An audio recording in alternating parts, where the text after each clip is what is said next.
क्योंकि आपके बैठने की वजह से आप जिस सलीके से बैठेंगे, जिस अंदाज में बैठेंगे, ये जो 15-20 कैमरे लगे हुए हैं, ये कैमरे जब यूट्यूब में आपके प्रोग्राम को डालेंगे तो लोग देखेंगे। क्योंकि सबकी नजर मुसलमानों के प्रोग्रामात पर है, मुसलमानों की हर एक्टिविटी पर लोगों की नजर है। मुसलमान जलसा कर रहा है तो क्या कर रहा है, मुसलमान मस्जिद में बैठकर इबादत कर रहा है तो इबादत के दरमियान में क्या कर रहा है। जुमे के खिताब जो इमाम साहब करते हैं, उस खिताबत में भी बहुत सारे मामलात को सोच समझ कर देख रेख करके के साथ बोलने की जरूरत है। आज की तारीख में हमारे सामने 100 लोगों का मजमा है जुमे के दिन, तो उन 100 लोगों में से कोई ऐसा ना हो कि आरएसएस का कोई भेड़िया बैठा हुआ हो और वो हमारी गुफ्तगू को रिकॉर्ड कर रहा हो। इसलिए उस वक्त भी बहुत सोच समझ कर बोलने की जरूरत है। कहीं ऐसा ना हो कि मुल्क के हवाले से कोई ऐसी जबान आप इस्तेमाल कर लें या कोई ऐसी बात बोल दे जिससे उसको मौका मिल जाएगा। ये अलग बात है कि मुसलमानों के एहसासात में, मुसलमानों के जज्बात में वतन से गद्दारी लिखी ही नहीं है।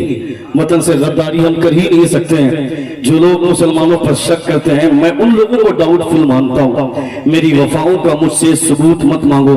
वतन से प्यार का जज्बा तो मेरे दीन में है। अटूट रिश्ता है मेरा वतन की मिट्टी से, मेरे बुजुर्गों की खुशबू इसी जमीन में है। ये हमारा देश है, ये हमारा मुल्क है, ये हमारा वतन है। तुम इसे मानो ना मानो, मगर हम इस बात को तस्लीम करते हैं और हम इस बात को यकीन रखते हैं कि ये हमारा मुल्क है। तुम कहां से आए हो हमें कोई पता नहीं है, तुम कहां चले जाओगे इसकी कोई गारंटी नहीं है, मगर हम इसी जमीन पर पैदा हुए, इसी जमीन पर रहेंगे और हम मर भी जाएंगे तो इसी जमीन पर दफन होंगे और अपना वजूद साबित करेंगे और असली हिंदुस्तानी होने का सबूत देंगे हम यहाँ पे दफन होकर। ये दुनिया वाले इस बात को माने ना माने, क्योंकि भारत का संविधान, constitution of India, we the people of India having solemnly resolved to constitute India into a sovereign, socialist, secular, democratic and republic। हम भारत के लोग हैं। भारत के लोग होने के नाते हमें पता है कि हमारी जिम्मेदारियां क्या होती हैं, हमारे एहसासात क्या होते हैं। बहुत ज्यादा घमंड करने की लोगों को जरूरत नहीं है, बहुत ज्यादा अपने आप में गुरूर करने की जरूरत नहीं है। अभी आज से पहले हिंदुस्तान का नहीं बल्कि पूरी दुनिया का जो टॉलेस्ट मैन है, पूरी दुनिया का जो सबसे लंबा आदमी है, उसे रॉबर्ट फेडलोस का नाम दिया गया। अमेरिका से ताल्लुक रखने वाला है। पूरी दुनिया का सबसे लंबा आदमी रॉबर्ट फेडलोस उसका नाम है। मगर अभी रिसेंट में जो सबसे लंबा आदमी माना जाता है वो रॉबर्ट फेडलोस, जिसकी लंबाई, जिसकी हाइट मौरखीन ने लिखा है, रिकॉर्ड ह्यूमन रिकॉर्डेड हिस्ट्री में लिखा गया कि 8.8 उसकी लंबाई है। मगर अभी रिसेंट में वो कौसम सुल्तान जो तुर्की का रहने वाला है, उसकी लंबाई 8.28 है। यानी इन लोगों के हवाले से आज की तारीख में अगर कोई सबसे लंबा आदमी है तो उसकी लंबाई 8.28 है। मगर एक कौम, अल्लाह रब्बुल इज्जत ने इस जमीन पर ऐसी कौम पैदा फरमाई जिसको कौम आद कहा जाता है। उसकी मिनिमम लंबाई 60 फीट होती थी, ज्यादा से ज्यादा लंबाई उसकी 200 फीट होती थी। 60 फीट की लंबाई का अंदाजा करो। 4 मंजिला बिल्डिंग अगर बनाकर खड़ी हो जाए, बनकर खड़ी हो जाए, उस 4 मंजिला बिल्डिंग की हाइट देखना 60 फीट होगी। उतनी लंबाई कौम आद की मिनिमम लंबाई होती थी, यानी कम से कम इतने लंबे होते थे। इनको खुदा ने इतना पावर दिया था, इतनी ताकत अता फरमाई थी कि पहाड़ों का सीना चीर कर ये लोग मकान बना लिया करते थे। पहाड़ों की छाती चीर कर उसी पहाड़ को मकान में तब्दील कर देते थे। मकाम अहकाफ में ये लोग रहते थे। यानी खुदा ने इतना सुप्रीम पावर इनको अता फरमाया था। मगर अल्लाह रब्बुल इज्जत के फरमान के खिलाफ जब इन लोगों ने चलना शुरू किया, अल्लाह रब्बुल इज्जत ने जमीन में धंसा दिया। ये वो लोग हैं जो पहाड़ों पे रहने वाले हैं, पहाड़ पर रहकर जिंदगी गुजारने वाले हैं, पहाड़ को तराश कर मकान में तब्दील करने वाले। जब इनके मकानों को अल्लाह रब्बुल इज्जत ने देखा तो अल्लाह रब्बुल इज्जत फरमाता है, वतत्तखिज़ून लअल्लकुम तखलुदून, मकान ऐसा बना रहे हो जैसे कि तुमको हमेशा इसमें रहना है। यानी अल्लाह रब्बुल इज्जत ने उन लोगों को धमकी दी, ये जो आज फिरौन बने फिर रहे हिंदुस्तान में, जो तागूत बने हुए फिर रहे हिंदुस्तान के, इसको पता होना चाहिए कि तुम आज हो कल नहीं रहोगे, तुम्हारी कोई हैसियत नहीं है। तुमसे बड़े बड़े पावरफुल लोग आए हिंदुस्तान में, क्या इस दुनिया में आए और आकर चले गए, उसका नामो निशान मिट गया। फिरौन को खुदा ने इतना पावर दिया था कि उसने ये ऐलान कर दिया, अना रब्बुकुमुल आला, मैं तुम्हारा बेहतरीन रब हूँ। खुदा ने उसे समंदर में डुबा कर मारा। जब समंदर में डूबने लगा तब वो बोलता है, आमनतु बिरब्बी हारून व मूसा, मैं मूसा और हारून के रब पर ईमान लाता हूँ। अल्लाह फरमाता है, आना वक़द असैत क़ब्ल व कुन्त मिनल मुफ़सिदीन, अभी ईमान लाता है, इससे पहले तू फसादी था। फल्यौम नुनज्जीका बिबदनिका लितकून लिमन खल्फका आया, मैं तुम्हारे जिस्म को डब्बे की सूरत में बचा कर रखूंगा ताकि दुनिया वाले देख ले कि घमंड करने का अंजाम क्या होता है, गुरूर करने की सजा क्या होती है। अल्लाह रब्बुल इज्जत ने ऐसे ऐसे लोगों को खुदा ने गारत कर दिया।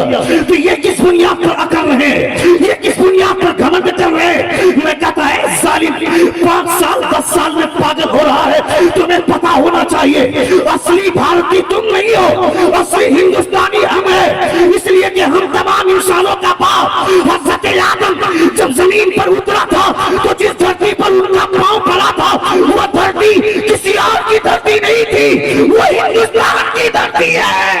नारे तकबीर, नारे रिसालत, मसलके आला हजरत अल्लामा शहाबुद्दीन सकाफी साहब, नारे तकबीर। क्या बात है। If the commencement of this constitution, every person who has domicile in this territory of India, whose parents was born in this territory of India, who was born in this territory of India, वो आदमी जो भारत में पैदा हुआ, जिसका बाप भारत में पैदा हुआ, वो भारत का असली नागरिक है, वो भारत का बाइज्जत शहरी है। बार बार हमें पाकिस्तान भेजने की बात मत करो यार, पाकिस्तान की कोई हैसियत नहीं हमारी नजर में। हम हिंदुस्तान में जितने मुसलमान हैं, एक एक लोटा अगर पानी बहा दे तो पाकिस्तान का नामो निशान मिट जाएगा, पाकिस्तान का वजूद खत्म हो जाएगा। हम क्यों पाकिस्तान की बात करें। तुम्हें पता नहीं है जब पाकिस्तान मैच जीतती है हमें कोई खबर नहीं होती है, मगर हिंदुस्तान जब मैच जीतता है तो हमारी धड़कनें तेज होने लगती हैं, हमारे चेहरे पे खुशी की लकीरें छा जाती हैं। चलो भाई, हमने आज वो टीम जीती है, आज वो मुल्क जीता है जिस मुल्क में गरीब नवाज का मजार है। आज वो टीम जीती है, उस टीम से वो टीम जो हिंदुस्तान से ताल्लुक रखती है।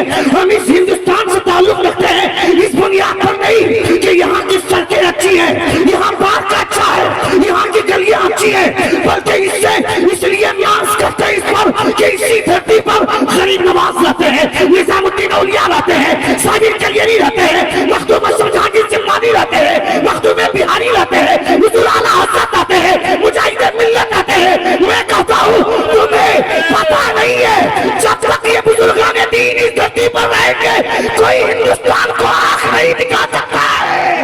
नारे तकबीर, नारे रिसालत, मसलके आला हजरत फैज़ाने औलिया, नारे तकबीर, नारे रिसालत। We the people of India, सुन रहे हैं आप, सुन रहे हैं? कितने लोग सुन रहे, हाथ उठाकर कहे या रसूल अल्लाह, और एक बार कहे या हबीब अल्लाह। We the people of India, having solemnly resolved to constitute India into a sovereign, socialist, secular, democratic and republic, हम भारत के लोग हैं, हमें बोलने की आजादी है। We have the freedom of expression, we have the freedom of thought, we have the freedom of belief, we have the freedom of thought, हमें बोलने की आजादी, हमें सोचने की आजादी, हमें घूमने की आजादी, हमें इबादत की आजादी, हमें ईमान की आजादी। ये सारी आजादी तुम नहीं देते हो, मेरा भारत का संविधान देता है। जोर से बोलिएगा, जोर से बोलिएगा, जोर से बोलिएगा। सुभान अल्लाह। नबी कौन सल्लल्लाहु तआला अलैहि वसल्लम के आप कलमा पढ़ते हैं, कभी कभी मैं एहसास करता हूँ, कभी कभी मैं सोचता हूँ, वो दलित परिवार से बिलोंग करने वाला वो डॉक्टर भीमराव अंबेडकर जब किसी ब्राह्मण के सामने से गुजरता था तो मुंडी मार कर गुजरता था, जब किसी राजपूत के सामने से गुजरता था तो वो सैल्यूट मार कर गुजरता था। मगर हिंदुस्तान का आर्टिकल लिखते हुए उन्होंने इतनी अच्छी बात कैसे लिख दी। भारत का संविधान कॉन्स्टिट्यूशन ऑफ इंडिया का आर्टिकल 14 ये बोलता है the state shall not deny to any person equality before the law और इक्वल और protection of the law within the territory of India.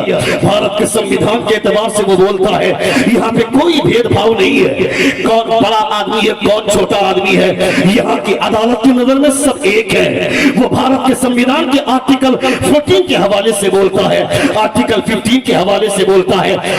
वो भारत के संविधान के कॉन्स्टिट्यूशन ऑफ इंडिया के आर्टिकल 15 ये बोलता है the state shall not discriminate against any citizen only on ground of religion race caste sex place of birth on any of them. यानी भारत के संविधान की नजर में कौन मुख्यमंत्री का बेटा है, कौन हल जोतने वाले किसान का बेटा है, कौन डीएम का बेटा है, कौन रिक्शा चलाने वाले मजदूर का बेटा है, भारत की अदालत की नजर में सब एक है, सब बराबर है।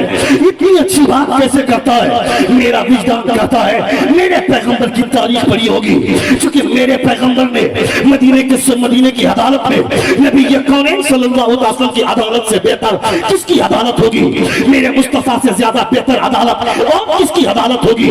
नबी कौनैन सल्लल्लाहु अलैहि वसल्लम ने हमने देखा है हिंदुस्तान में कोर्ट को भी बिकते हुए देखा है, कचहरी को भी बिकते हुए देखा है, वकील को भी बिकते हुए देखा है, जज को भी बिकते और खरीदते हुए देखा है। हमने देखा है हिंदुस्तान में ऐसे ऐसे हादसे होते रहते हैं, मगर अगर कहीं नहीं बिका है तो वो मदीने की अदालत का वो चीफ जस्टिस, वो काजी मुस्तफा जाने रहमत का परवादा नबी कौनैन सल्लल्लाहु अलैहि वसल्लम के चरणों में बैठकर मुस्तफा की गुलामी का सबूत देने वाले वो हजरत उमर फारूक जिन पर मुकदमा दायर किया गया, किसी ने आकर के कपड़े दिए, वो कपड़े सब में तकसीम हुए, हजरत उमर फारूक का जुब्बा लंबा हुआ, मुकदमा दायर कर दिया गया।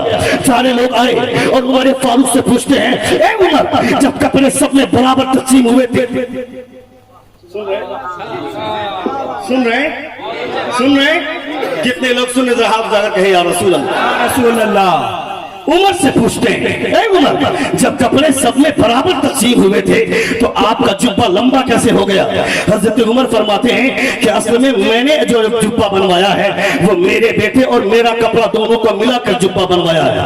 हजरत उमर फारूक पर मुकदमा दायर हो गया। उमर फारूक अदालत में पहुंच रहे हैं, चीफ जस्टिस ने देखा कि अमीरुल मोमिनीन तशरीफ ला रहे हैं, चीफ जस्टिस देखे खड़े हो गए, मदीने का काजी देखा खड़ा हो गया कि अमीरुल मोमिनीन आ रहे हैं, उमर फारूक आ रहे हैं। जैसे ही खड़े हो गए उमर फरमाते इधर नहीं थे तवज्जो दे, उमर फरमाते हैं कि मैं अभी मुल्जिम की हैसियत से आ रहा हूं और तुम मुझे देखकर खड़े हो गए। मैं इस वक्त अमीरुल मोमिनीन की हैसियत से अदालत में नहीं आ रहा, मैं इस वक्त एक मुल्जिम की हैसियत से आ रहा हूं, और अगर तुम मुझे देखकर खड़े हो गए इसका मतलब है कि तुम चेहरा देखकर फैसला करते हो, और जो चेहरा देखकर फैसला करता है वो मुस्तफा की कुर्सी पर बैठने के लायक नहीं हो सकता है। अमीरुल मोमिनीन ने उमर फारूक ने उस चीफ जस्टिस को बदल दिया, दूसरा काजी बहाल किया, उसके बाद आपने मुकदमा लड़ा। मैं कहता हूं ये मदीने की अदालत है, ये मुस्तफा की अदालत है। नबी कौनैन के दौर में एक फातिमा नाम की लड़की ने चोरी की, नबी कौनैन की बारगाह में सारे सहाबा आए और फरमाते हैं अल्लाह के रसूल फला औरत जिसका नाम फातिमा है उसने चोरी किया। खुद मुस्तफा जान रहमत फरमाते हैं अस्सारिकु वस्सारिकतु फक्तहू अयदियहुमा जज़ाअन बिमा कसबा नकालन मिन अल्लाह। ये कुरान का कानून है, चोर और चोरनी के हाथ काटे जाए। नबी कौनैन ने उस औरत का हाथ काटने का हुक्म दिया। तमाम सहाबा में खलबली मच गई कि एक औरत का हाथ काटा जाएगा, एक खातून का हाथ काटा जाएगा, मगर कौन है जो मुस्तफा के सामने बोलेगा, कौन है जो हुजूर के सामने लबकुशाई करेगा? सारे लोगों ने हजरत ज़ैद बिन हारिसा को तैयार किया, कहा ऐ ज़ैद मुस्तफा तुम्हें मुंह बोला बेटा करार देते हैं, मुस्तफा तुमसे बहुत ज्यादा प्यार करते हैं, जाओ हुजूर से तुम बात करना। कि अल्लाह के रसूल फातिमा नाम की लड़की, वो खातून है, उस लड़की ने चोरी किया है, उसका हाथ काटा जाएगा, ये अच्छा नहीं रहेगा, इसलिए आप कोई दूसरा फैसला तजवीज फरमा दे, कोई दूसरी सजा दे दे। हजरत ज़ैद बिन हारिसा हिम्मत करके मुस्तफा से बात करने गए। नबी कौनैन से फरमाया ए अल्लाह के रसूल फैसला बता दे। रावी का बयान है कि नबी कौनैन का चेहरा गुस्से से इतना लाल हुआ कि जिस तरह अनार को निचोड़ने के बाद अनार का रस निकलता है, अगर मुस्तफा के गाल को छू लिया जाता तो वैसे ही लाल खून निकलता मुस्तफा के चेहरे से। यानी इतना लाल हो गया मुस्तफा का चेहरा गुस्से से। मुस्तफा फरमाते ऐ ज़ैद ये तो उस फातिमा के है, मैंने उसके लिए ये फैसला फरमाया, अगर ये गलती मेरी बेटी फातिमा की होती तो उसके लिए भी यही सजा होती। मोहम्मद की जबान बदलती नहीं है। जोर से बोलिए, जोर से बोलिए, जोर से बोलिए। नारे तकबीर, नारे रिसालत, मसलके आला हज़रत, नारे तकबीर, नारे रिसालत।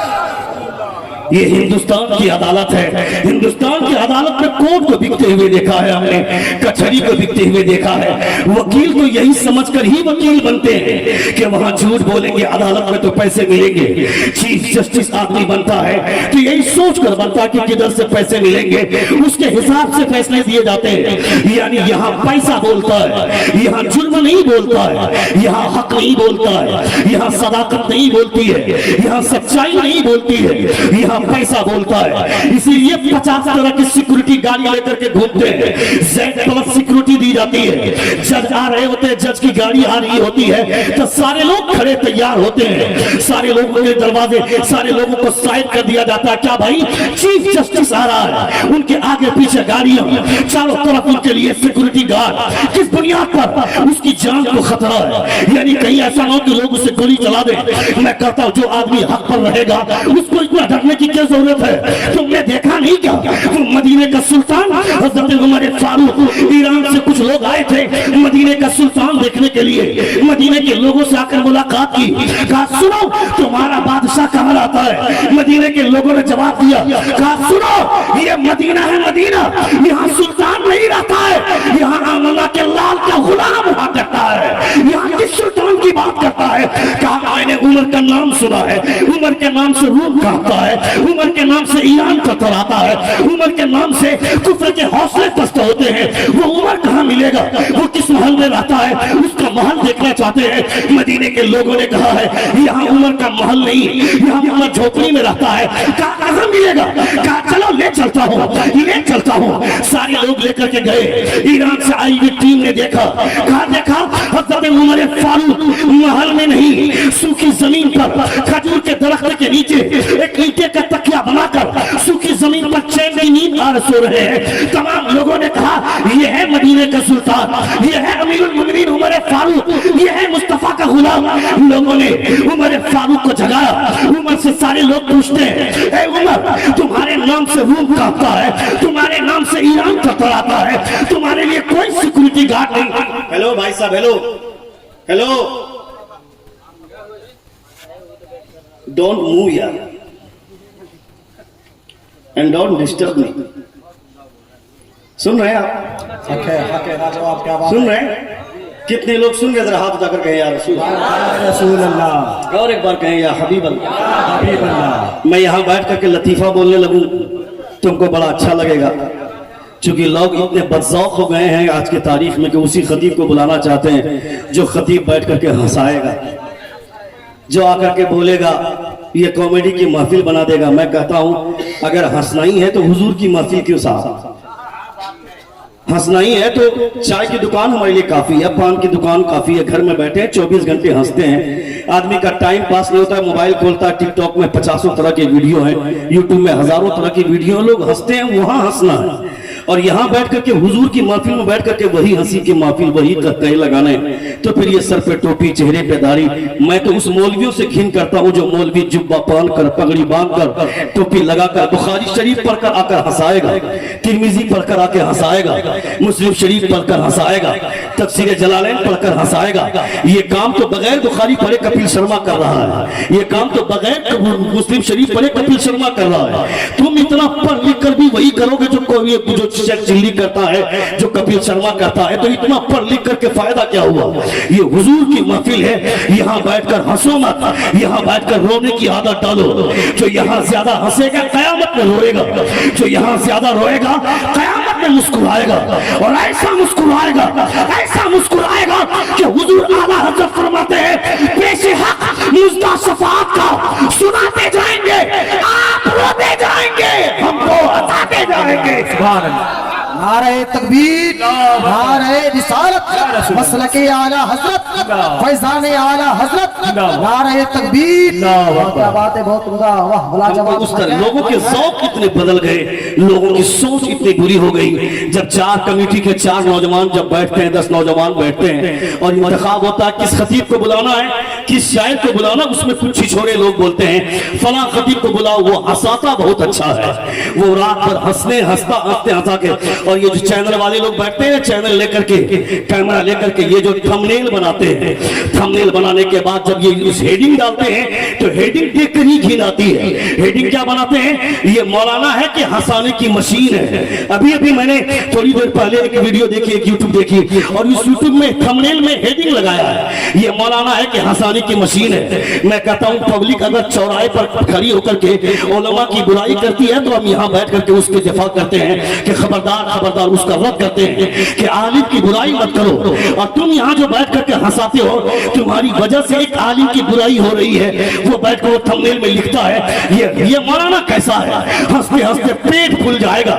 यानी हुजूर की महफिल में तकरीर कर रहे हैं और तकरीर करते करते लोगों को हंसा रहे हैं, लोगों के साथ में कॉमेडी कर रहे हैं। मैं कहता है जालिम, दम है तो हुजूर के कैरेक्टर पे बात करो, दम है तो हुजूर की सीरत पे बात करो, दम है तो मुस्तफा के पैगाम की बात करो, नबी यकौनैन की सीरत की बात करो।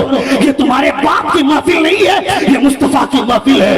यहाँ तुम्हारी बातें नहीं, यहाँ मुस्तफा के कैरेक्टर की बातें चलेंगी। नारे तकबीर, नारे रिसालत मसलके आला हजरत सरकार की आमद, दिलदार की आमद, ताहा की आमद, यासीन की आमद, मक्की की आमद, मदनी की आमद। नारे तकबीर, नारे रिसालत। पूरी दुनिया मुसलमानों के पीछे पड़ी हुई है, पूरी दुनिया इस्लाम के पीछे पड़ी हुई है, और तुम यहाँ बैठकर इस्लाम का मजाक उड़ाते हो, तुम यहाँ बैठकर इस्लाम का मजाक की बातें करते हो। यहाँ तुमने लोगों को बर्बाद कर दिया। मैं यहाँ बैठ करके हंसी मजाक की बातें करूंगा, यहाँ बैठकर सुभान अल्लाह बोलो जन्नत में चले जाओगे, माशाअल्लाह बोलो जन्नत में चले जाओगे।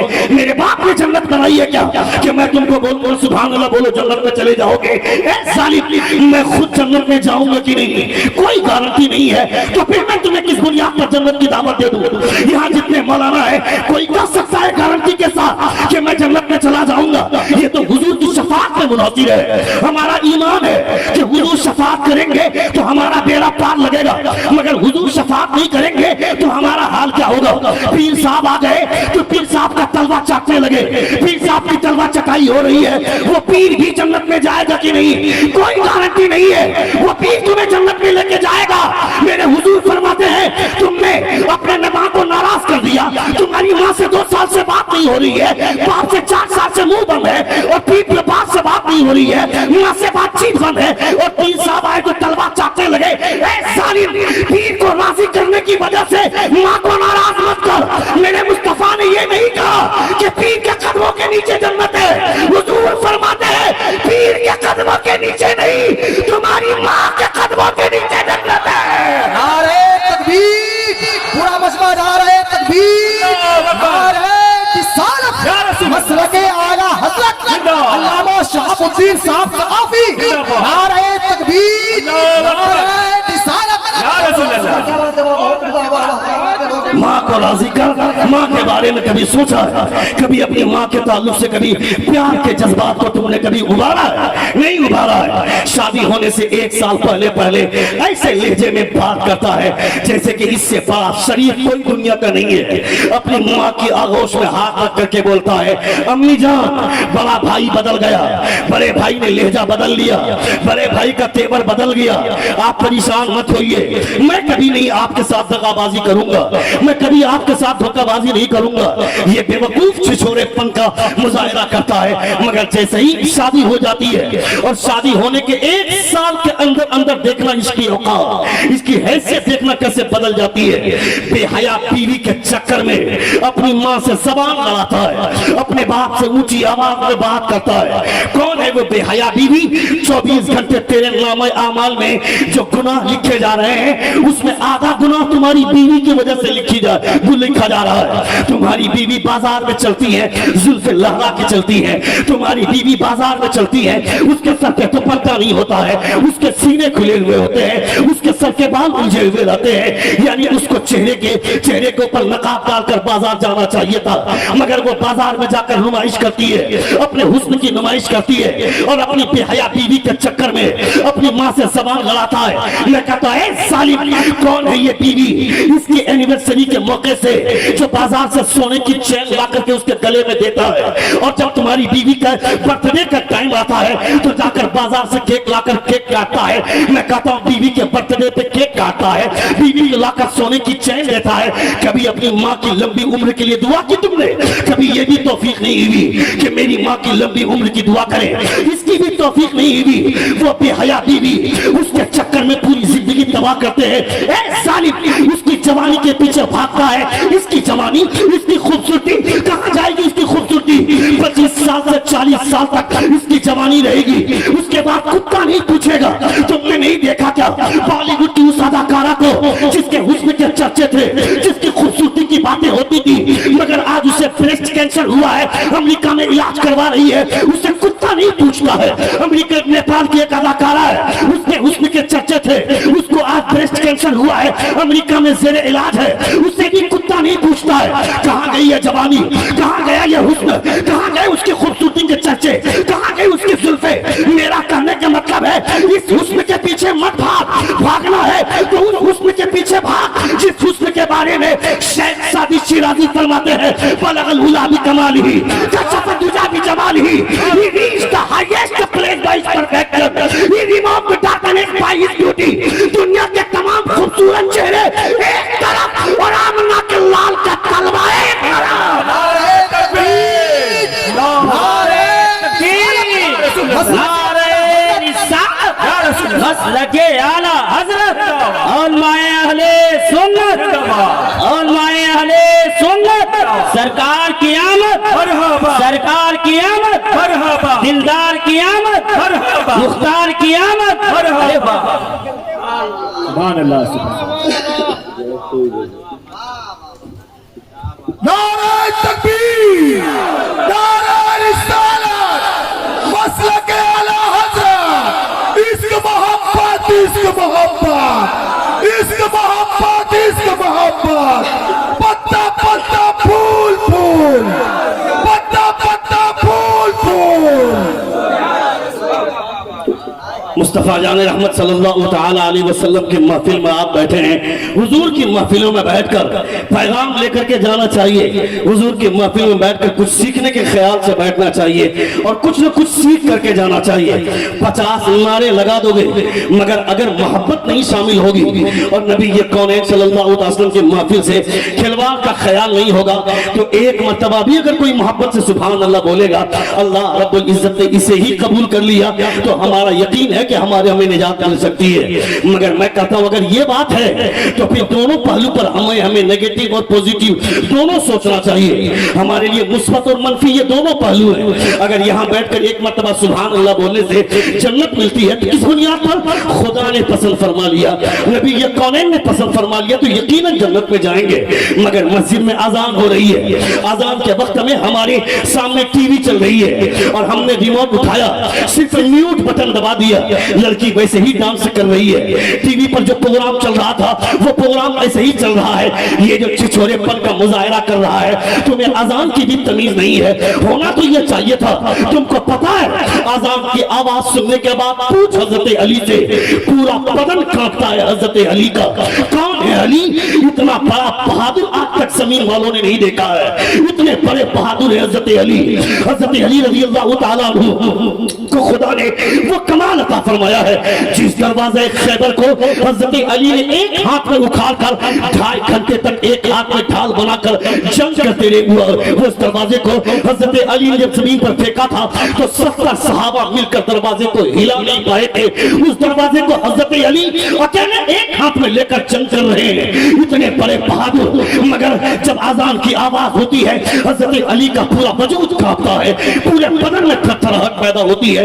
लोगों ने पूछा, है अली, इतने बड़े बहादुर होकर भी आजान की आवाज सुनने के बाद ये कपकपाहट कैसी, ये थरथराहट कैसी?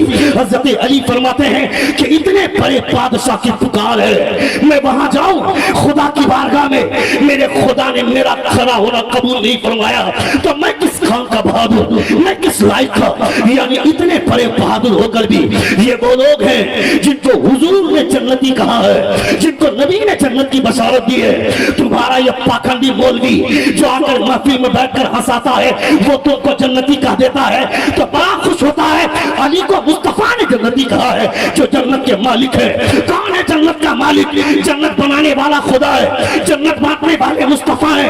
और अल्लाह रब्बुल इज्जत के प्यारे रसूल ने जन्नती करार दिया हजरत अली को। सूरज के निकलने और डूबने में शक हो सकता है, मगर अली के जन्नती होने में शक नहीं किया जा सकता है, इसलिए कि हुजूर आला हजरत फरमाते हैं, तुझसे और जन्नत से क्या मतलब, वहां भी दूर हो, हम रसूलुल्लाह के, जन्नत रसूलुल्लाह की। क्या बात है? सुन रहे हैं आप? हक है। सुन रहे हैं आप? सुन रहे हैं? कितने लोग सुन रहे? हाथ पकड़ के यार रसूल अल्लाह, और एक बार कहे या हबीब अल्लाह। पूरा मजमा एक बार हाथों को फिजा में लगा कर कहे या अली, या अली, या अली, या अली। अल्लाह रब्बुल इज्जत का बेपनाह शुक्र एहसान है, आप सुन रहे हैं। अल्लाह रब्बुल इज्जत आपका सुनना कबूल फरमाए। समाज में जो बुराई फैली हुई है, समाज में जो गंदगी फैली हुई है, एक जलसे का मकसद यही होता है। जलसे के पीछे जो राज है वो राज यही है कि जलसे में बैठकर आदमी दीन की तबलीग, दीन की तालीम हासिल करे।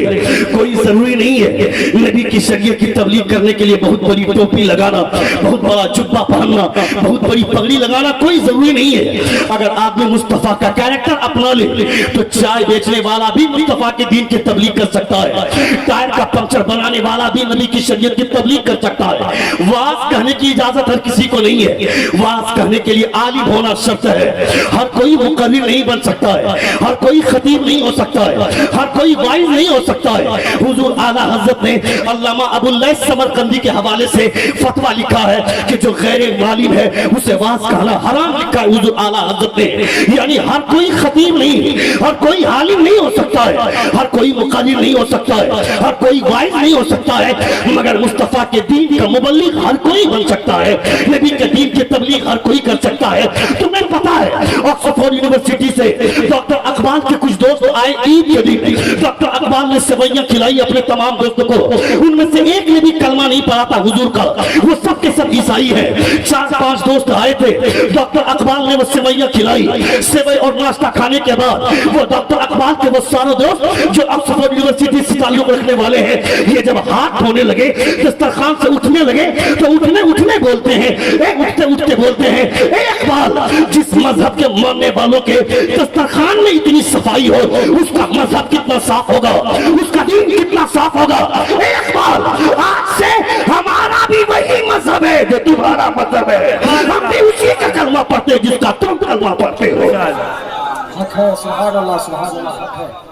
क्या बात है? नारा मजमे से लग सकता है क्या? नारे तकबीर, नारे रिसालत, अली का घराना, नबी का घराना, अली का घराना, नारे तकबीर, नारे रिसालत। अभी इन्होंने नारा लगाया नबी का घराना, अली का घराना। हुजूर के घराने के ताल्लुक से बात होनी चाहिए ना। मेरे मुस्तफा ने फरमाया था, नबी फरमाते अल्लिमू औलादकुम सलासत खिसाल, अपने बच्चों को 3 चीजों की तालीम देना। मेरे हुजूर ने फरमाया था, पहली चीज हुजूर फरमाते हैं हुब्बु नबीयकुम, अपने नबी की मोहब्बत सिखाओ अपने बच्चों को। जिस उम्र में बच्चों को ये बताते हैं बेटा ये दादा है, बेटा ये बाप है, बेटा ये बहन है, बेटा ये बड़ी दीदी है, ये बड़ी बुआ है, ये बड़ा बहनोई है, ये अंकल है, ये बड़े चचा है, ये बड़े अब्बू है। जिस वक्त बच्चों को ये रिश्तों की पहचान करवाते हैं उस वक्त बच्चों के ताल्लुक से हुजूर फरमाते हैं उसे अपने नबी की मोहब्बत सिखाओ। आप कहोगे मौलाना 6 साल की उम्र में बच्चों को ये बताया जाता है ये तुम्हारा बड़ा भाई है, ये तुम्हारी बड़ी दीदी है, ये तुम्हारा बहनोई है। 6 साल की उम्र में बच्चों के सीने में हुजूर की मोहब्बत कैसे बैठाएंगे, नबी की मोहब्बत कैसे बसाएंगे? 6 साल की उम्र का बच्चा है, 5 साल की उम्र का बच्चा है, मैं कहता हूँ नबी की मोहब्बत सीने में बैठाने के लिए दिमाग में अजमत बैठानी होगी। जब किसी से प्यार होता है उसके पहले दिमाग उसके बारे में ये कबूल करता है कि वो लड़की हसीन बहुत है, वो लड़की खूबसूरत बहुत है, उसकी अदा बहुत अच्छी है, उसकी चाल चलन बहुत अच्छी है। जब दिमाग में अजमत बैठती है तो सीने में प्यार जागता है। अजमत को देखा नहीं, अजमत के बारे में ये सुना है कि वो नात बहुत अच्छी पढ़ता है तो दिल में प्यार बैठ गया। शाहनवाज हसन को देखा नहीं, ये सुना कि शाहनवाज हसन नात बहुत अच्छी पढ़ता है तो दिल में प्यार बैठ गया। यानी दिमाग में अजमत बैठती है तो सीने में प्यार बैठता है। तेरा बेटा 6 साल की उम्र का है, तुम्हारे बेटे ने कहा मिठाई ला करके दो, बाजार गए उसके लिए मिठाई ला करके दिए। बेटा जब मिठाई खाने लगे उससे ये कहना, मेरे बेटे ये जो मिठाई खा रहा है ये मिठाई मेरे नबी के सदके में है, जिस पलंग पर तू बैठा है ये पलंग मेरे नबी के सदके में है। यानी जिस मकान में तू रहता है ये मकान हुजूर के सदके में है, जिस जमीन पर ये मकान बना है वो जमीन मुस्तफा के सदके में है, ये आसमान मुस्तफा के सदके में है। ए मेरे बेटे जिसे तू बाप बोलता है वो बाप भी नबी के सदके में है, जिसे तू माँ बोलता है वो माँ भी नबी के सदके में है। जब बेटा इतनी छोटी सी उम्र से हुजूर के बारे में जानेगा कि ये मिठाई नबी के सदके में, जमीन नबी के सदके में, आसमान नबी के सदके में, मेरा बाप नबी के सदके में, मेरी माँ नबी के सदके में, जब बड़ा हो जाएगा गर्मी की छुट्टी में कश्मीर जाने का सपना नहीं देखेगा, दार्जिलिंग नहीं जाना चाहेगा, वो जमीन बेचेगा और ये कहेगा ये अगर जिंदगी मिली है तो नबी के सदके में, तो जिंदा रहते हुए मुस्तफा का रोजा देख लो, पूरी कायनात का नजारा हो जाएगा। नारे तकबीर, नारे रिसालत, मसलके आला हजरत जिंदाबाद, अज़मत मुस्तफा कॉन्फ्रेंस, अल्लामा शहाबुद्दीन साहब सकाफी नारे तकबीर, अल्लाहू अकबर। बहुत उम्दा, क्या बात है, लाजवाब। एक बार जोर से पूरा मजमा हाथों को फिजा में लहरा कर कहें या रसूल अल्लाह, या रसूल अल्लाह, और एक बार कहें या हबीब अल्लाह। या हबीब। अपने बच्चों को आवारगी मत सिखाओ, अपने बच्चों को लुच्चा मत बनाओ, अपने बच्चों को भेड़िया मत बनाओ, अपने बच्चों को मुस्तफा का सच्चा शहदाई बनाओ। 50 तरह के झंडे अगर अपने रबीउल अव्वल में लगा लिया, नबी ये कौनैन खुश होंगे। मगर कितना अच्छा होगा जुलूस में हुजूर के नाम का नारा लगाते रहे, और जैसे ही जोहर की नमाज का वक्त हो गया वहीं पर जुलूस रोककर हमने जोहर की नमाज पढ़ ली तो मुस्तफा जाने रहमत की रूह खुश हो जाएगी। मुस्तफा मुस्कुराते हुए दुआ देंगे। हुजूर फरमाते युरदु फी कुल्ली जुमाती मर्रतैन, तुम्हारे आमाल हर हफ्ते मेरे बारगाह में पेश किए जाते हैं। तुम्हारे आमाल के ताल्लुक से अगर कोई कमी देखता हूँ तो तुम्हारे लिए दुआ करता हूँ, और अगर तुम्हारे आमाल अच्छे देखता हूँ तो मैं खुश हो जाया करता हूँ। ये मेरे मुस्तफा फरमाते हैं मेरा बच्चा लुच्चा बन गया, मेरा बेटा आवारा बन गया, रात के 12 बजे मेरा बेटा घर लौटता है, कौन पूछता है उसको कि इतनी रात गुजर गई कहाँ थे? ये पूछना चाहिए था ना बाप को, कौन बाप पूछेगा? मगर बाप ही तो आवारा बन गया। मैं कहता हूँ सलमान खान वो जो जूबी पर लूडो खेलने का प्रचार करता है, हमारे बच्चे लूडो खेलते हैं पैसा कमाने के लिए, हमारे बच्चे आवागी मचा रहे हैं पैसा कमाने के लिए। अभी वर्ल्ड कप शुरू हुआ है, कुछ दिन के बाद IPL शुरू होगा। देखना हमारे नौजवान छोकरों को ये ड्रीम 11 में टीम बनाएंगे और उस दूसरे से पूछेंगे तुमने टीम लगाया? मैंने टीम लगाया। यानी टीम लगा कर ये सब पैसा कमाना चाहेंगे। मैं कहता है सालिम, चाहे ड्रीम 11 में टीम लगाओ, चाहे जुबी पर लूडो खेलो, चाहे तुम कैरम बोर्ड खेलो, चाहे कोई भी गेम खेलो, ये जुआ ही है जुआ। मैं कहता हूँ पैसे लगा कर जो गेम खेल रहे हो ये जुआ है, और ये हराम कल भी था आज भी है, सुबह कयामत तक ये हराम रहेगा। शराब चाहे चांदी के गिलास में पियो, चाहे सोने के गिलास में पियो, शराब ही रहेगी। पेशाब चाहे सोने के गिलास में रहे या चांदी के गिलास में रहे, पेशाब का कतरा पानी नहीं बन जाएगा। वो पानी जिसको आप पीते हैं ये पानी अलग होता है, मगर जो पेशाब है वो नापाक चीज है, उसको आप पानी से तशबीह नहीं दे सकते हैं। मैं ये कहना चाहता दुनिया में ये जो गंदगी फैली है इस गंदगी का जिम्मेदार कौन है? तुम्हारा बेटा रात के 12 बजे लौटता है, घर आता है, उसे पूछना चाहिए था।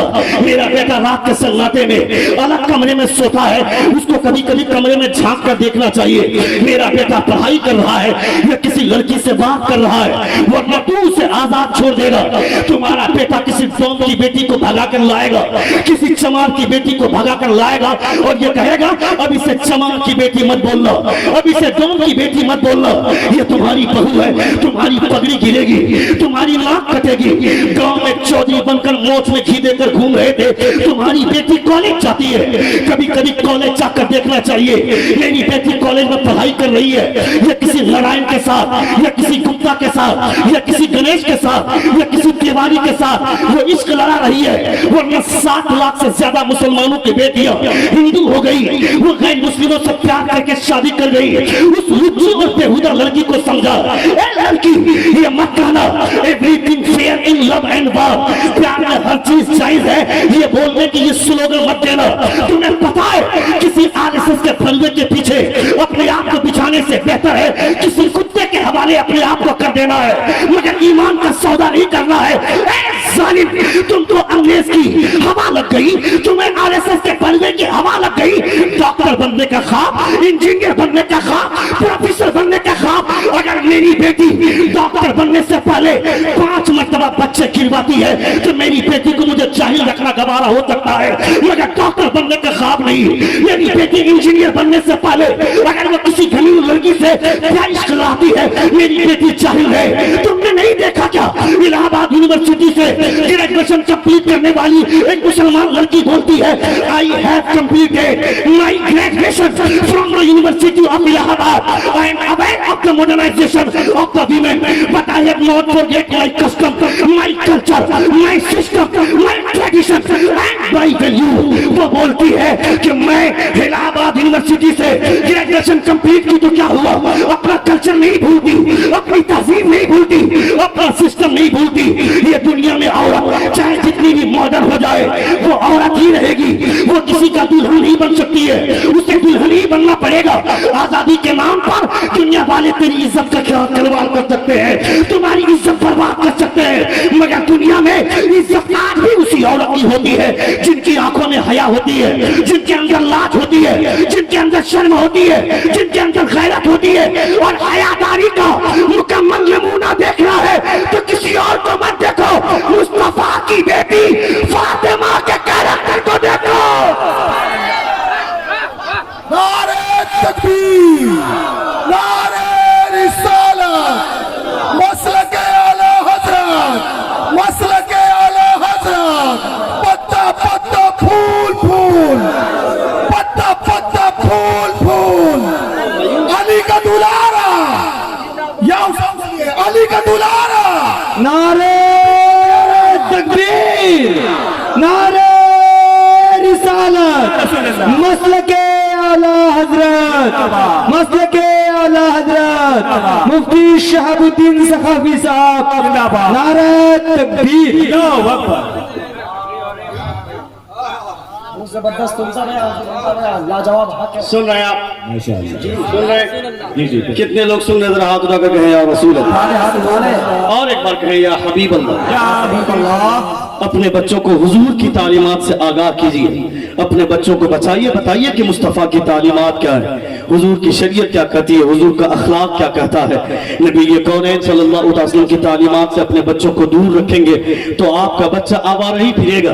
बच्चे के पैदा होने के बाद ही लोगों के प्लान बनने लगते हैं, लोगों के एहसासात का तेवर बदल जाता है। लोग ये बोलते हैं जब बेटा पैदा होता है तो ये नहीं बोलते हैं कि मेरे घर में बेटा पैदा हुआ है, लोग बोलते हैं मेरे घर में BMW कार पैदा हुआ है, मेरे घर में मर्सिडीज पैदा हुआ है। चूंकि भीख मांगने के लिए अभी से जो जबड़ा फाड़ रहा है कि मेरा बेटा जवान होगा तो जहेज के नाम पर 4 लाख 5 लाख रुपए लेंगे, यानी मेरा बेटा बड़ा हो जाएगा, उसके जहेज के हवाले से हम अभी से अपने बेटे को तैयार कर रहे हैं ताकि मैं अपने बेटे को पेश करके जैसे ही नौकरी लग जाती है, नौकरी लग जाने के बाद देखना इसका मुंह कैसे खुलेगा, इसका जबड़ा कैसे फटेगा, और 4 लाख से 5 लाख से कम में बात ही नहीं करेगा। कहेगा मौलाना साहब मेरे बेटे की सर्विस हो गई, रिश्ते तो बहुत आ रहे हैं, लोग 5 लाख रुपए तो बगैर मांगे देना चाहते हैं, मगर मैं हाँ नहीं कर रहा हूँ। क्यों नहीं हाँ कर रहे हैं? जब तक एक 4 व्हीलर कार नहीं देगा 20 लाख वाली, तब तो, और जब तक 10 लाख रुपए कैश नहीं देगा तब तक कैसे हाँ कर देंगे?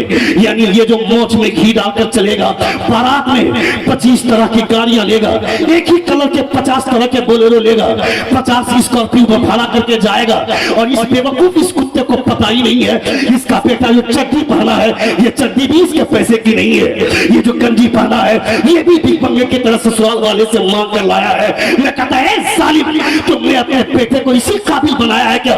तुम्हारी बहू आकर के तेरे बेटे को ताना देती है, ये पलंग मेरा है, ये जिस पे खाना खा रहा है, ये दस्तरखान मेरा है, ये डाइनिंग टेबल मेरा है, ये हॉल मेरा है, जिस पे तू सोया है, ये गद्दा मेरा है, ये बेडशीट मेरी है, जिसको तू पहनकर रोजाना मचल मचल कर चलता है, ये पैंट मेरे बाप का दिया हुआ है, ये शर्ट मेरे बाप का, ये सारी सुपारी मेरे सब मेरे बाप के दिए हुए।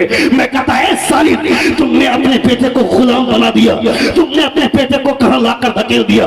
खुदा ने अगर तुम्हें बेटा दिया है तो इस एहसास के साथ जवान कर कि खुदा ने अगर बेटा दिया है तो अपने बेटे को सर्विस दिलाऊंगा, और सर्विस दिलाऊंगा तो पैसा लेकर शादी नहीं करूंगा, किसी गरीब की बेटी को उठाकर लाऊंगा ताकि वो गरीब की बेटी को अगर मैं गले से लगाऊं तो ताज्जुब की बात है क्या है?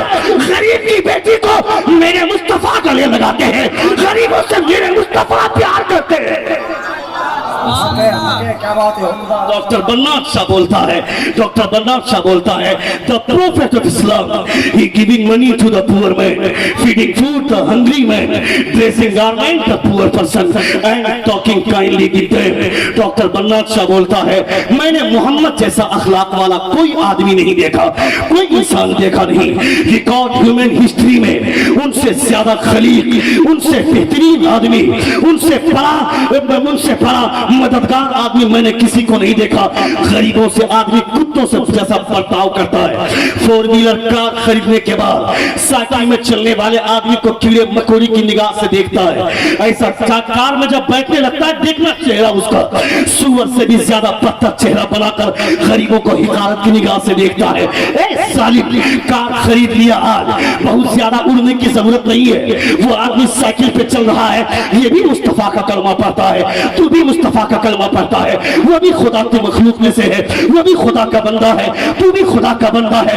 बहुत ज्यादा घमंड मत करो, अगर कार मिल गई, कार खरीद लिया, और मैं तुम्हारे जैसे गरीबों से बोलता हूँ तुम्हें बहुत ज्यादा एहसास कमतरी के शिकार होने की जरूरत नहीं है।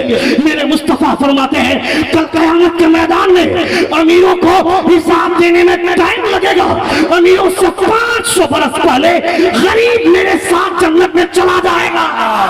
नारे तकबीर, नारे रिसालत, मसलके आला हज़रत, सरकार की आमद, दिलदार की आमद, की आमद, यासीन की आमद, हक्की की आमद, मदनी की आमद, अज़मत मुस्तफा कॉन्फ्रेंस, नारे तकबीर, नारे रिसालत। अमीरों से 500 बरस पहले गरीब मेरे साथ जन्नत में चला जाएगा। मेरे मुस्तफा फरमाते हैं कैसा गरीब? भांग खाने वाला गरीब नहीं, चरस पीने वाला गरीब नहीं, गांजा पीने वाला गरीब नहीं, चौराहे पर खड़ा होकर कैरम बोर्ड खेलने वाला गरीब नहीं, ऐसा गरीब जो सूखी रोटियां खाकर गुजारा कर लेता हो, मगर आजान सुनने के बाद वो मस्जिद में जब तक नहीं पहुंचता हो चैन से न बैठता हो। ऐसा गरीब अमीरों से 500 बरस पहले मुस्तफा के साथ जन्नत में चला जाएगा। अगर गरीब है तो बहुत ज्यादा सोचने की जरूरत नहीं है, अमीर है तो बहुत ज्यादा घमंड करने की जरूरत नहीं है। मेरे पास पैसे आ गए, मैं अब इन पैसों का इस्तेमाल अपने हिसाब से करूंगा। मुफ्तियों के फतवे अपने पास रखें, इमाम साहब 50 तरह की तकरीरें करें, मगर मुझे क्या फायदा है? मेरे पास तो पैसे है ना, पैसों की वजह से तो फतवे खरीद लेंगे, पैसों की वजह से मुफ्ती को खरीद लेंगे। ए जालिम, ये तेरे बाप की शरीयत है क्या? तुम्हारा इमाम जो खड़ा होकर बोलता है पैसे की वजह से इमाम को भी हिकारत की निगाह से देखते हैं। मेरा बेटा डॉक्टर बनेगा, मेरा बेटा इंजीनियर बनेगा, मेरी बेटी प्रोफेसर बनेगी, इमाम बनाएंगे, मौलाना बनाएंगे, अपने बेटे को हाफिज बनाएंगे। हाफिज बनकर क्या करेगा? 50,000 की तनख्वाह नहीं उठाएगा, 5,000 7,000 इसकी तनख्वाह होगी। इससे ज्यादा इसकी सैलरी नहीं है, इसके ज्यादा इसकी औकात नहीं है। मैं कहता है जालिम, अगर इमाम की औकात घटाने की बात करता है तो औकात घटाया किसने? तुमने घटाया।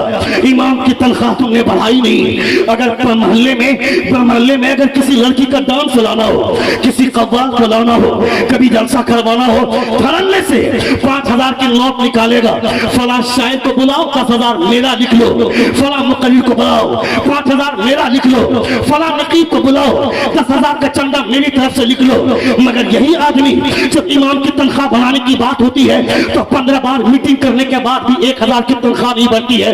मैं कहता है जालिम, मैं यहाँ तकलीफ करूंगा, तकलीफ करके चला जाऊंगा, दूसरी जगह कल प्रोग्राम होगा, मुमकिन है कि मेरा मैटर वही होगा वहां पे जो यहाँ मैं आज तकलीफ कर रहा हूँ। मगर जो इमाम तकलीफ करता है, पब्लिक वही है, जगह वही है, बोलने वाला वही है, सुनने वाला वही है। इसका मतलब है मैटर बदलता है, रवाज बदलते हैं। जो खतीब बाजार में चलते हैं, जो खतीब स्टेज पर बोलते हैं, वो एक तकलीफ को साल भर मार्केट में लेकर चलते रहते हैं। मगर इमाम हर हफ्ते एक नई तकलीफ लेकर के आता है, हर हफ्ता एक नई स्पीच लेकर के आता है। मगर वो तकलीफ सुनने के लिए तुमको टाइम नहीं है। अल्लाह रब्बुल इज्जत ने 50 बरस की उम्र दी, 60 साल की उम्र दी थी तुमको।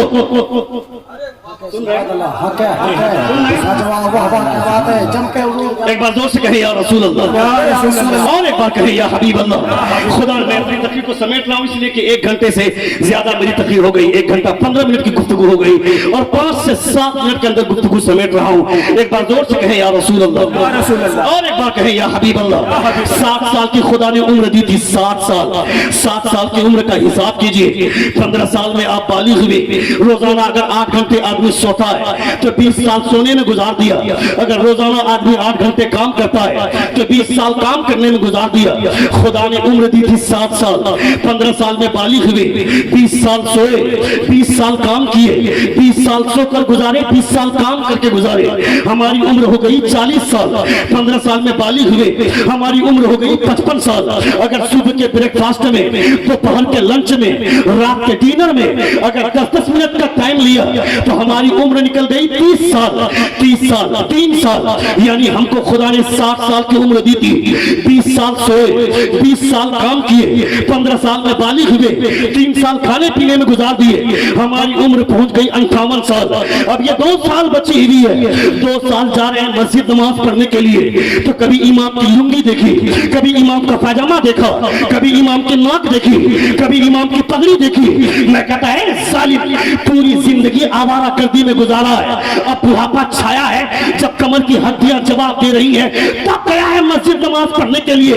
यहाँ जाकर नमाज बर्बाद कर रहा है। कभी इमाम की लुंगी देखता है, कभी पैजामा देखता है, कभी उसकी गर्दन देखता है, कभी उसकी नाक देखता है, कभी उसकी पेशानी देखता है। ए जालिम, ये एहसास क्यों नहीं करता है? तू वहां खड़ा है जहां नबी के सहाबा खड़े होते थे और इमाम वहां खड़ा होता है जहां मुस्तफा खड़े हुआ करते थे। नारे तकबीर, नारे रिसालत, मसलके आला हजरत अल्लामा शहाबुद्दीन साहब सकाफी। नारे तकबीर, नारे रिसालत। इमाम साहब सूद पर तकरीर करेंगे, लोग बोलेंगे इमाम साहब सूद पर नहीं बोलना चाहिए था। क्या भाई इमाम साहब सूद पर बोल रहे हैं? किसी ने 1 दिरहम के बराबर भी सूद खाया जानबूझकर तो उसने 36 मरतबा अपनी मां के साथ जना किया। लोग बोलते हैं इमाम साहब ये मसला मस्जिद में नहीं बयान करना चाहिए था। क्यों? सेक्रेटरी सूदखोर है ना, सदर सूद खाता है, सेक्रेटरी सूद खाता है। मैं यहाँ के सेक्रेटरी की बात नहीं कर रहा हूँ, मैं पूरे हिंदुस्तान के दस्तूर की बात कर रहा हूँ। आज के डेट में जो सबसे बड़ा चोर वो मस्जिद का सदर, जो सबसे बड़ा डकैत वो मस्जिद का सेक्रेटरी, जो सबसे बड़ा फ्रॉड वो मस्जिद का खजांची। रात भर बीवी का पांव दबाने वाला सुबह आकर इमाम से पूछता है फजर में कहाँ थे, जोहर में कहाँ थे? ए सालिम, कभी अपनी बीवी को डराया है? रात भर बीवी का पांव दबाता है और आकर इमाम से ऊंची आवाज में बात करता है फजर में कहाँ गए थे, जोहर में कहाँ गए थे? आप ये मसला मत बताइए।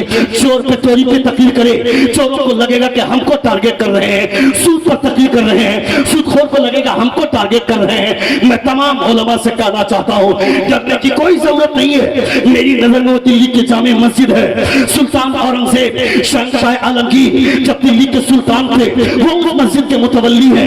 मस्जिद में जामे मस्जिद में, दिल्ली के जामे मस्जिद में कोई भी इमाम 1 महीने से ज्यादा नहीं टिकता था। एक इमाम आए, इमाम साहब आ गए, जोहर की अजान हो गई, इमाम साहब मस्जिद में पहुंच गए। सारे मुसल्ली धीरे धीरे आने लगे। नमाज का टाइम हो गया, जमात खड़ी करने का टाइम हो गया। इमाम साहब ने मुअज्जिन को कहा इकामत कहो, इकामत पुकारो, तकबीर कहो। मुअज्जिन साहब ने कहा रुक जाइए, अभी सुल्तान नहीं आए। वो इमाम साहब बोलते कौन सुल्तान, किस सुल्तान की बात करता है? कहा दिल्ली के सुल्तान शहंशाह आलमगीर औरंगजेब आलमगीर नहीं आए हैं। इमाम साहब कहते हैं ये मस्जिद खुदा का घर है, यहाँ दिल्ली के सुल्तान की नहीं चलती है, यहाँ कायनात के सुल्तान की चला करती है। हक है लाजवाब। यहाँ दिल्ली के सुल्तान की नहीं चलती है, यहाँ कायनात के सुल्तान की चला करती है। वो सुल्तान तबारकल्लज़ी बियदिहिल मुल्क व हुवा अला कुल्ली शैइन क़दीर, जिसके कब्ज़े कुदरत में पूरी कायनात है। या माशरल जिन्नि वल इंस इन इस्तताअतुम अन तनफुदू मिन अक़तारिस समावाति वल अर्द फनफुदू ला तनफुदून इल्ला बिसुल्तान।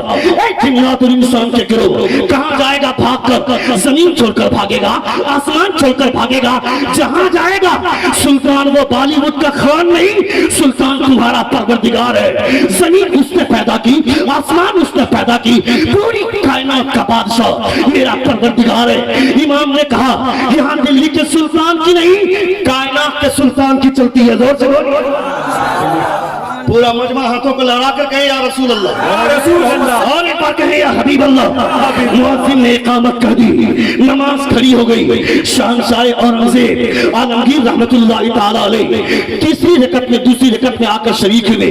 नमाज मुकम्मल हुई। शहंशाह औरंगजेब ने नमाज मुकम्मल की। सारे मुख्तदियों की धड़कनें तेज हैं, सारे मुसल्ली की धड़कनें तेज हैं। पता नहीं आज क्या होगा। अब तक तो इमाम एक महीना नहीं टिकता था, मगर अब ये लगता है जोहर की नमाज में आया है, असर की नमाज नहीं पढ़ा पाएगा। नमाज मुकम्मल होने के बाद शहंशाह औरंगजेब आलमगीर खड़े होते हैं और सारे लोगों की धड़कनें तेज है। पता नहीं क्या सजा मिलेगी। इतने जलाली बादशाह, इतने जलाली सुल्तान, पता नहीं कौन सी सजा देंगे, किस जेल में भेजेंगे। सुल्तान आलमगीर खड़े होते हैं और आप फरमाते हैं अब तक इमाम बदला जाता था, मगर अब इमाम बदला नहीं जाएगा। अब तक इमाम इसलिए बदलता था कि वो दिल्ली के सुल्तान